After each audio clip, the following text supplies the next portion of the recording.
Hey guys, my name is Chrissy, and this is philosophy number 12. Try a different angle. There we go. So this week we had two different readings. The first one is The Performance of Self and Its Effect on Presence in Virtual Worlds. And the other one is Rivals in the Modern World. So, the first one, Performance of Self, it deals with a lot of, it deals with avatars, which is like your personal self in a computer or like video game kind of world. So, the article talked about, how a person, when they create and, come up with their avatar, it's kind of like a reflection of themselves. They're gonna, the very, not immature, like amateur person will want to, make a copy of themselves, like a mirror. They're gonna get their hair the same, their look, their body shape, everything the same. I'm trying to see, there was a couple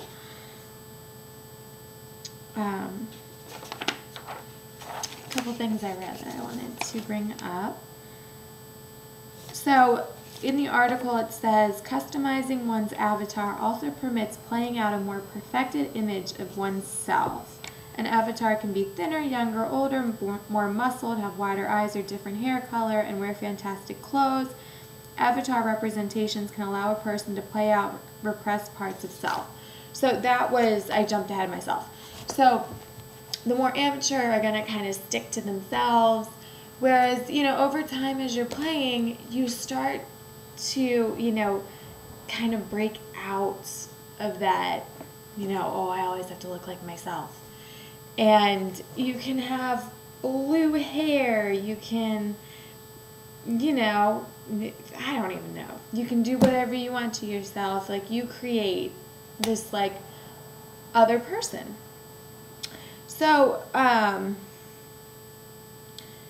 the article also says one's avatar depicts a closely held aspect of the person it is representing. So, it could be anything. The representation allows them to immerse themselves in the environments, how much it feels right and fosters their connection to an avatar. It can mimic the person's, physical looks. It's, when you become more comfortable with creating and, like, coming up with this other avatar, they called it a second skin. So it's, an alter ego of yourself.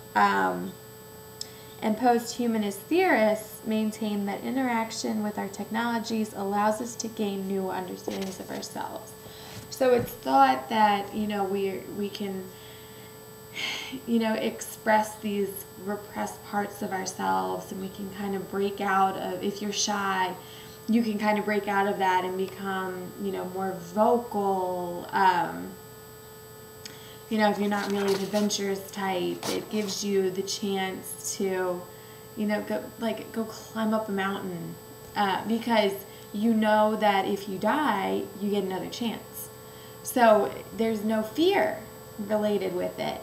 So, they go on to say a lot of different things about how avatars can, have a negative and positive effect on, human beings. Lacan?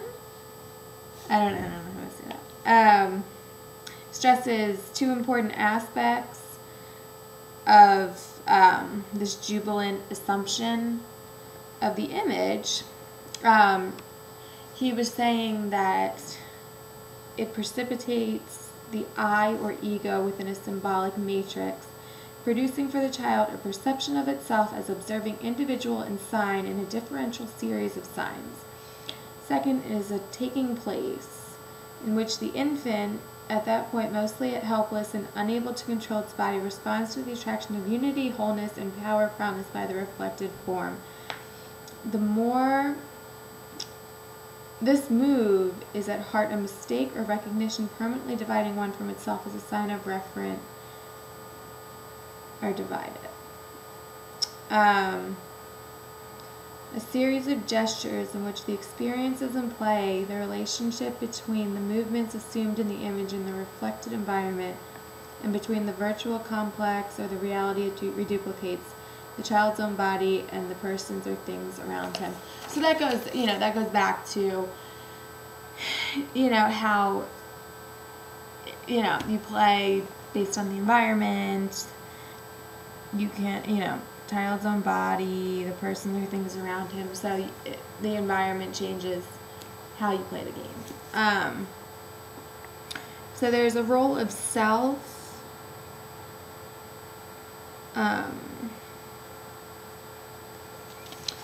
It's, it's a lot of different things come into play.